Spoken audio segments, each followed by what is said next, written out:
இயேசுவிடம் வாங்க வாங்கம்மா வாங்க, நீங்க இயேசுவிடம் வாங்க, உங்கள் துக்கம் சந்தோஷமாக மாற்றிடுவாருங்க, மாற்றிடுவாருங்க, இயேசு மாற்றிடுவாருங்க. வாங்கய்யா வாங்க, இயேசுவிடம் வாங்க வாங்கம்மா வாங்க, நீங்க இயேசுவிடம் வாங்க. நீ தேடும் நிம்மதிய இயேசு தருவாரு, நீ தேடும் நிம்மதிய இயேசு தருவாரு, நீ நம்பி வந்தா நன்மைகளை அள்ளி தருவாரு, நீ தேடும் நிம்மதிய இயேசு தருவாரு, நீ நம்பி வந்தா நன்மைகளை அள்ளி தருவாரு. உனக்காக சிலுவையிலே ஜீவன் தந்தாரு, உனக்காக சிலுவையிலே ஜீவன் தந்தாரு, ஜீவன் தந்தாரு. தம்பி உனக்காக சிலுவையிலே ஜீவன் தந்தாரு, ஜீவன் தந்தாரு.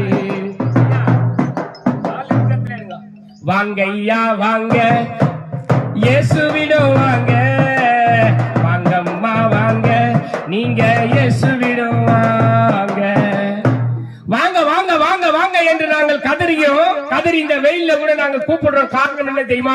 நான் பெற்ற சந்தோஷத்தை இதோ பிரதர் இருக்கிறார் பாருங்க, அவர் பெற்ற சந்தோஷத்தை இதோ வாசிக்கிறார் பாருங்க, அவர் பெற்ற சந்தோஷத்தை கர்த்தர் பெரிதாக்கினார்மா, அது ஒரு விடுதலை ஆக்கினார்மா.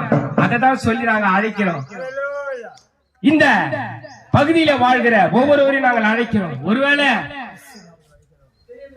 பாரமா, மன போராட்டமா, பிரச்சனையா, வியாதியா, கவலையா, கர்த்தர் விடுதலை தருகிறார். இன்றே வாங்க, நிச்சயமாக விடுதலை பெறுவீங்க என்பது சந்தேகம் இல்லை.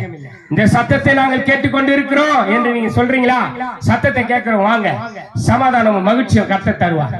நித்தியம் உங்களை நடத்துவேன் என்று சொன்னார், நித்திய ராஜ்யத்துக்குள்ளே நடத்துவேன் என்று சொன்னார், நித்திய காலமாய் உங்களை வழி நடத்துவேன் என்று சொல்லி வாக்கு கொடுத்த வல்லவர் அவரின் ஆண்டவராய் இயேசு கிறிஸ்து.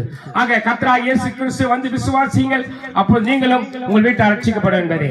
ஆமென். தொடர்ந்து பாடலை கேளுங்கள், கர்த்தர் ஆசீர்வதிப்பார். ஆமென்.